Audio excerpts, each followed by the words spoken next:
Hello guys, welcome on my YouTube channel कॉम्पटेरिया। मंजिल उन्हीं को मिलती है जिनके सपनों में जान होती है। पंखों से कुछ नहीं होता दोस्तों, हौसलों से उड़ान होती है। The previous lecture of PGT sociology we will discuss about questionnaire, functions of questionnaire. Now, before wasting our time, we will start our new point. Types of questionnaire. प्रश्नावली अपने स्वरूप, संरचना और उद्देश्य की दृष्टि से भिन्न हो सकती है।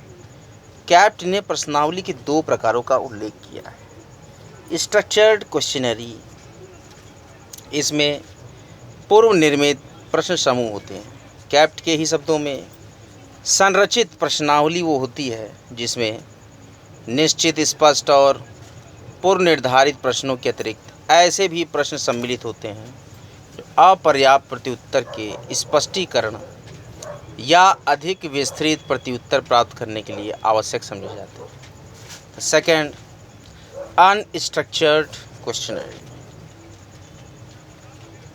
कैप्ट के अनुसार असंरचित प्रश्नावली में कुछ निश्चित विषय क्षेत्रों का समावेश होता है जिनके बारे में साक्षात्कार के दौरान सूचना प्राप्त करनी होती है। इस प्रणाली में प्रश्नों के स्वरूप और उनके क्रम को निर्धारित करने के लिए शोधकर्ता को काफ़ी स्वतंत्रता होती है। इस तरह असंरचित प्रश्नावली वस्तुतः साक्षात्कार निर्देशिका होती है जिसमें उन बिंदुओं का उल्लेख होता है जिसे साक्षात्कारकर्ता अध्ययन के दौरान प्रश्न के रूप में पूछता है। लुंडबर्ग ने प्रश्नावली का वर्गीकरण उसकी अंतर वस्तु के आधार पर किया है।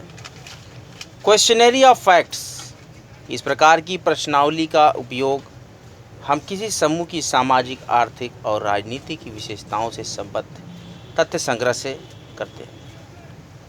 Questionnaire of opinion and attitude, इस प्रश्नावली का उद्देश्य किसी विषय के बारे में उत्तरदाताओं की राय और मनोवृत्ति जानना होता है। साधारणतः प्रश्नावली का वर्गीकरण हम दो मुख्य आधारों पर करते हैं: form of responses and method of administration.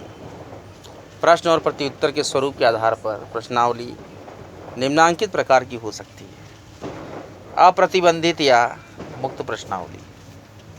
इस प्रकार की प्रश्नावली में ऐसे प्रश्न सम्मिलित होते हैं जिनकी प्रत्युत्तर श्रेणियों को पहले से निश्चित किया गया हो। उत्तरदाता को अपने ढंग से संक्षिप्त या लंबे उत्तर देने की स्वतंत्रता होती है, जैसे कि छात्र असंतोष के कारण क्या है या वर्तमान समय में संयुक्त परिवार क्यों विघटित हो रहा है।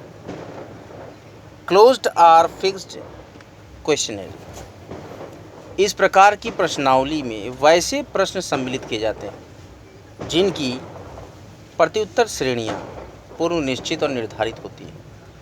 उत्तरदाता को अपने उत्तर उन्हीं श्रेणियों में देने होते हैं, जैसे कि क्या आपने पिछले चुनाव में वोट दिया था, हाँ या नहीं के प्रश्न में।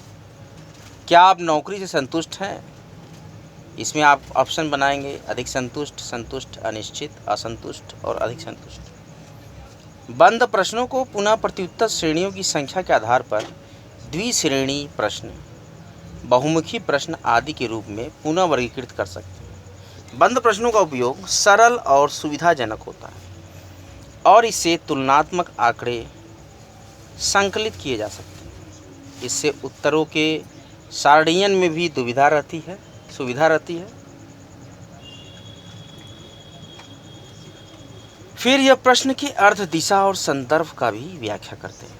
मुक्त प्रश्नावली तब अधिक लाभप्रद होती है जब शोधकर्ता को अध्ययन विषय का पूरा ज्ञान नहीं होता। इसके द्वारा अधिक व्यापक और गहन सूचनाएं प्राप्त की जा सकती हैं।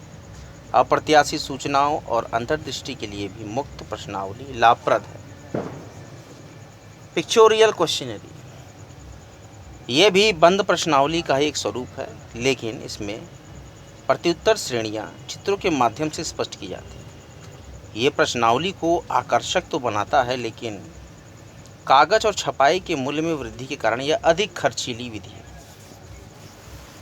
मिक्स्ड क्वेश्चनरी, इसमें बंद, मुक्त और चित्रमय सभी प्रकार के प्रश्नों का या एक से अधिक प्रकार का मिश्रण होता है।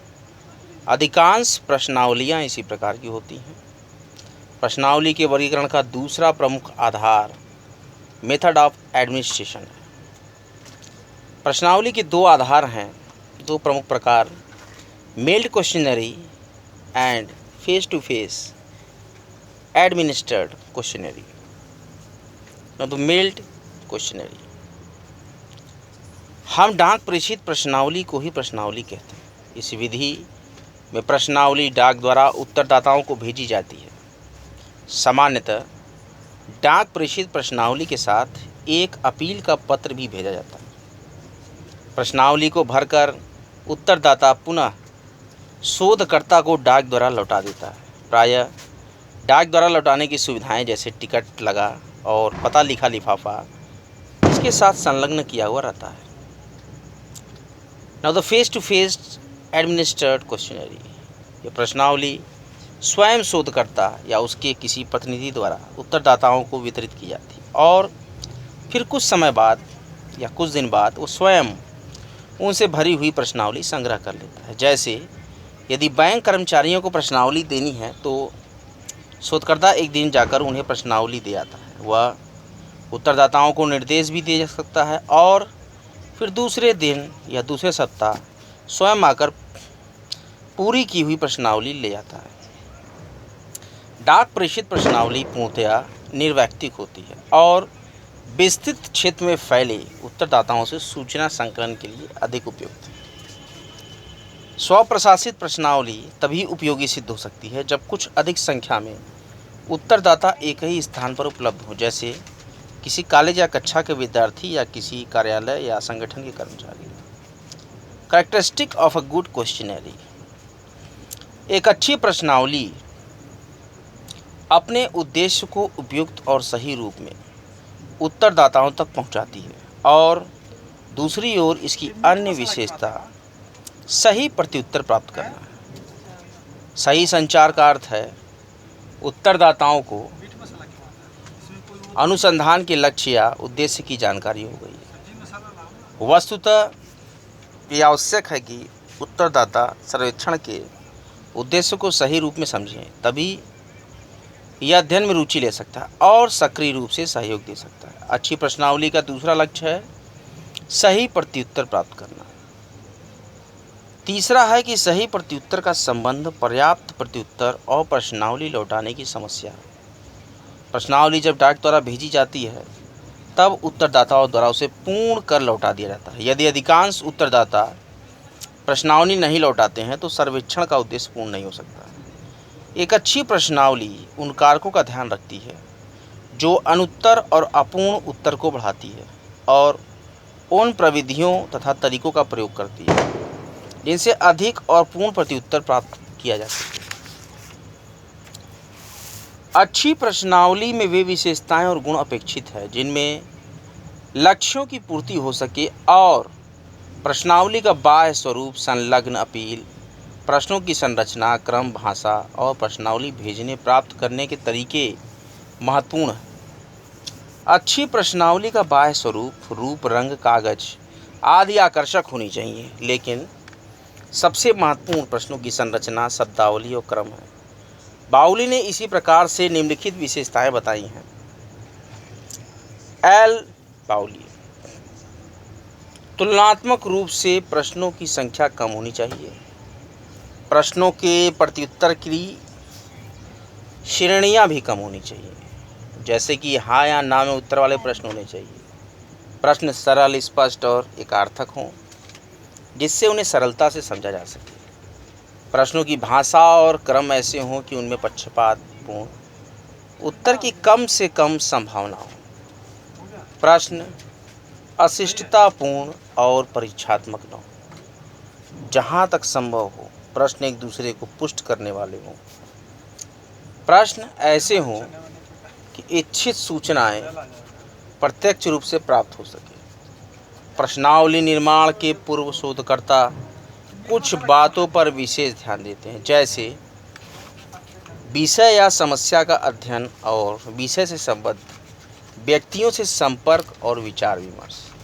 प्रश्नावली का प्रकार और प्रकृति के बारे में निर्णय लेना, जैसे कि प्रश्नावली को एक बार वितरित करना है, एक से अधिक बार प्रश्नावली को डाक से प्रेषित करना है और व्यक्तिगत रूप से वितरित करना है। प्रश्नावली के उत्तरदाताओं की विशेषताओं के बारे में कुछ प्रारंभिक जानकारी प्राप्त करना, जैसे उनकी शिक्षा का स्तर, रुचि आदि। प्रश्नावली के सम्मिलित किए जाने वाले मदों और प्रश्नों के बारे में प्रारंभिक निर्णय। डाक प्रेषित प्रश्नावली में शोधकर्ता दो प्रकार के पत्र व्यवहार में लाता है, जैसे संलग्न पत्र और प्रश्नावली की प्रति। डाक प्रेषित प्रश्नावली के साथ एक संलग्न पत्र की आवश्यकता पड़ती है। स्वयं वितरित प्रश्नावली ऐसे पत्र की आवश्यकता नहीं होती। संलग्न पत्र द्वारा उत्तरदाता को यह बताया जाता है कि उसे क्या और क्यों करना है। इसमें निम्नलिखित मद या विषय सम्मिलित होते हैं: शोध के उद्देश्य और उपयोगिता का संक्षिप्त विवरण, शोध करने वाले संस्था और व्यक्ति का परिचय, उत्तरदाता को सहयोग देने के लिए अपील या विनम्र निवेदन, उन आर्थिक या गैर आर्थिक प्रलोभनों का भी उल्लेख जिनके कारण उत्तरदाता प्रश्नावली में रुचि ले, और उसके साथ ही साथ गोपनीयता का आश्वासन, प्रश्नावली के उत्तर भरने के बारे में आवश्यक निर्देश। इस प्रकार से now construction of main questionnaire. प्रश्नावली के निर्माण को सुविधा की दृष्टि से हम दो शीर्षकों में बांट सकते हैं: प्रश्नावली का बाह्य पक्ष और प्रश्नावली की अंतर्वस्तु। पार्टेन, मोजर, गूडे और हार्ट, बेली आदि विद्वानों ने प्रश्नों के निर्माण और चुनाव के निम्नलिखित नियमों की चर्चा की, जैसे केवल आवश्यक प्रश्न ही सम्मिलित करें जिनका उत्तर अन्य स्रोतों से भी प्राप्त किया जा सके। यह आवश्यक नहीं होते। वैसे प्रश्न सम्मिलित करें जिनका जवाब उत्तरदाता जानता हो। तुलनात्मक और अध्ययन विषय से प्रत्यक्ष रूप से संबद्ध प्रश्नों को सम्मिलित करें। असुविधाजनक और आपत्तिजनक प्रश्न सम्मिलित न करें, जैसे कि अत्यंत वैयक्तिक और गोपनीय प्रश्न, सामाजिक आदर्शों के बारे में या सार्वभौम सत्य के बारे में भी पूछना अधिक लाभदायक नहीं होता। काल्पनिक दशाओं से संबद्ध या अनुभव पर आधारित प्रश्न भी अनुपयुक्त होते हैं, जैसे यदि आपको उच्च शिक्षा के लिए विदेश जाने का अवसर मिले तो, या अगर आपका अपना घर या फ्लैट हो तो, आदि प्रश्न उत्तरदाता को असमंजस में डाल सकते हैं। प्रश्नों की संरचना, भाषा और शब्दावली। यथासंभव प्रश्नों की भाषा सरल, सुगम और बोधगम्य होनी चाहिए। यथासंभव क्षेत्रीय शब्दों या अत्यधिक तकनीकी शब्दों से बचना चाहिए। प्रश्नों की भाषा विशिष्ट अर्थ प्रकट करने वाली होनी चाहिए। क्या आप अपने कॉलेज की कैंटीन से संतुष्ट हैं? इस प्रकार के प्रश्न, ये सामान्य प्रश्न हैं और इसके कई विशिष्ट पक्ष हैं: चीज़ों का मूल्य, सेवा, चीज़ों का स्तर, और सभी पर अलग अलग पूछकर ही कैंटीन के बारे में राय दी जा सकती है। आवश्यकता अनुसार प्रश्नों की भाषा को वैयक्तिक और अवैयक्तिक या प्रत्यक्ष और अप्रत्यक्ष बनाया जा सकता है। सामान्यतः प्रसिद्ध व्यक्तियों यहाँ महापुरुषों के नाम के साथ जुड़े प्रश्न पक्षपातपूर्ण हो जाते हैं, जैसे गांधी जी के अनुसार मद्यपान एक सामाजिक बुराई है। आप क्या सोचते हैं? इसका उत्तर देने में उत्तरदाता को गांधी जी का मूल्यांकन करना पड़ सकता है। आपत्तिजनक, संवेदनशील, पूर्व निर्णय युक्त शब्दों का प्रयोग नहीं किया जाना चाहिए, जैसे फासिज्म या साम्यवाद आदि शब्द संवेदनशील है, इनका बेहिचक प्रयोग उचित नहीं होता है। शब्दों और वाक्य संरचना की भूल से त्रुटि युक्त प्रश्न बनते हैं, उनसे बचना चाहिए। ऐसे 3 प्रकार के त्रुटिपूर्ण प्रश्नों का उदाहरण सेल्टिज ने दिया: अस्पष्ट प्रश्न, द्विमुखी प्रश्न और लीडिंग प्रश्न। प्रश्नों का क्रम और संदर्भ।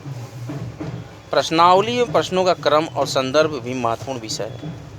प्रश्न तार्किक क्रम में पूछे जाने चाहिए, उनमें विषय वस्तु की निरंतरता होनी चाहिए। साधारणतः सरल और सामान्य प्रश्न पहले पूछे जाने चाहिए और कठिन, जटिल और विशिष्ट प्रश्न बाद में।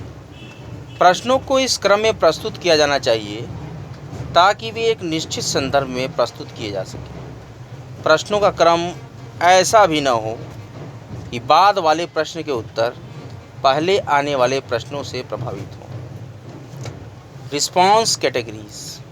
प्रत्युत्तर के स्वरूप के आधार पर प्रश्न मुख्य रूप से 2 प्रकार के होते हैं। ओपन एंड क्वेश्चन, इसमें उत्तरदाताओं को अपने ढंग से उत्तर देने की छूट होती है। कभी कभी यह उत्तर स्वतंत्र कहानी का भी रूप ले लेता है। बंद या निश्चित विकल्प वाले प्रश्न, इसमें उत्तरदाताओं को प्रश्न के सामने उत्तरों के विकल्प दिए रहते हैं जिनमें से उसे अपना उत्तर चुनना पड़ता है। यहाँ प्रत्युत्तर कई रूपों में हो सकता है। द्विमुखी उत्तर जैसे हाँ नहीं। सूची, इसमें कई उत्तर दिए रहते हैं और उत्तरदाता उनमें एक या अनेक को चिन्हित करता है। प्राथमिकता या श्रेणीबद्ध उत्तर, इसमें उत्तरदाताओं को क्रम में 1, 2, 3 विभिन्न कारकों को रखने के लिए कहा जाता है। बहुवैकल्पिक चुनाव वाले प्रश्न, इसमें उत्तरदाता के सामने कई प्रत्युत्तर विकल्प होते हैं जिनमें से वह एक चुनता है और उस पर लागू होता है। प्रश्नों के प्रत्युत्तर स्वरूप के बारे में निर्णय लेते समय ध्यान देना चाहिए कि उत्तरदाता को कम से कम लिखना पड़े और प्रत्युत्तर के सभी विकल्प सम्मिलित हों।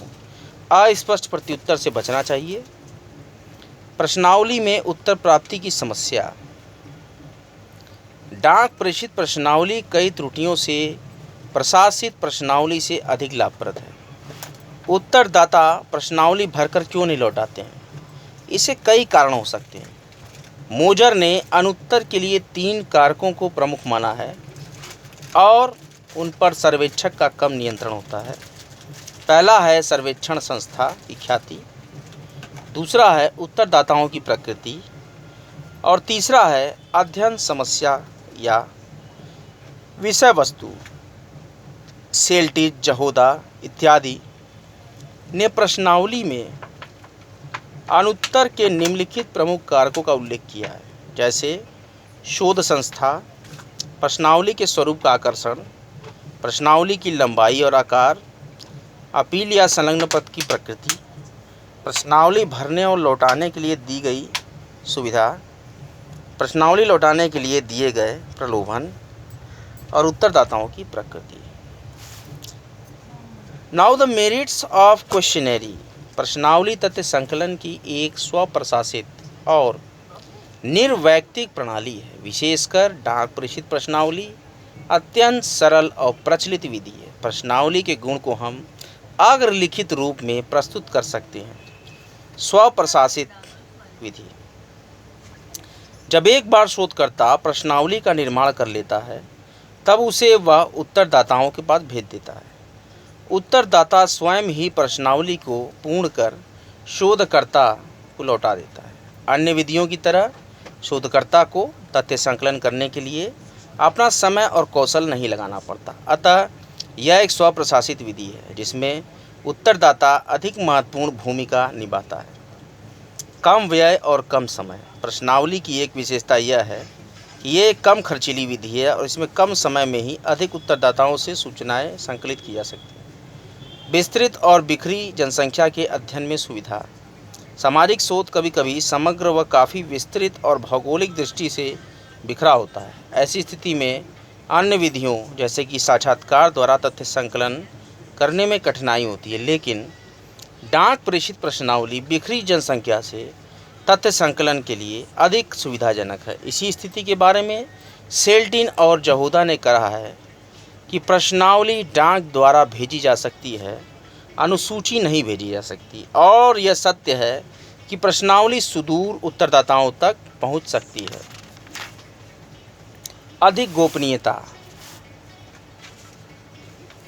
अधिक स्वतंत्र और निसंकोच अभिव्यक्ति के लिए गोपनीयता का आश्वासन एक महत्वपूर्ण कारण है। विभिन्न शोधों द्वारा यह सिद्ध हुआ है कि गोपनीयता उन्मुक्त और विश्वसनीय प्रत्युत्तर के लिए आवश्यक है। पियरलिन और पेल्ज और बोर्च, एडवर्ड मोंटेरो आदि के अध्ययन से इसी प्रकार के निष्कर्ष प्राप्त हुए हैं। प्रश्नावली की निर्वैयक्तिक प्रकृति के कारण इसे गोपनीयता के आश्वासन के प्रति उत्तरदाता को कम शंका होती है। आज का लेक्चर यहीं तक। अगले लेक्चर में मैं आपको पढ़ाऊंगा more convenience for giving information in longer time, uniformity and standardised wording, opportunity for more detailed information, more suit for quantitative and statistical analysis, simple to administer, facility of answering in total framework and demerits of questionnaires। कॉमटेरिया YouTube पर पूर्णतः निःशुल्क है। कॉमटेरिया channel का एकमात्र उद्देश्य है सभी पढ़ें सभी बढ़ें। पढ़ते रहिए, बढ़ते रहिए। ज़्यादा से ज़्यादा लोगों तक सोशलॉजी के वीडियोस को और पर्यावरण के वीडियोस को शेयर कीजिए। यूपी पीजीटी के फॉर्म की डेट्स बढ़ गई हैं, फॉर्म को आप भर सकते हैं। यूपी जीआईसी प्रवक्ता सोशलॉजी की परीक्षा की संभावित तिथि 20 जून है। तैयारी में लगे रहें। उसके पहले मैं सिलेबस को कवर करा दूंगा। चैनल को लाइक करें, सब्सक्राइब करें और बेल आइकन को जरूर प्रेस कर दें। कॉमटेरिया वीडियोस देखने के लिए आपका बहुत बहुत धन्यवाद। हर हर महादेव।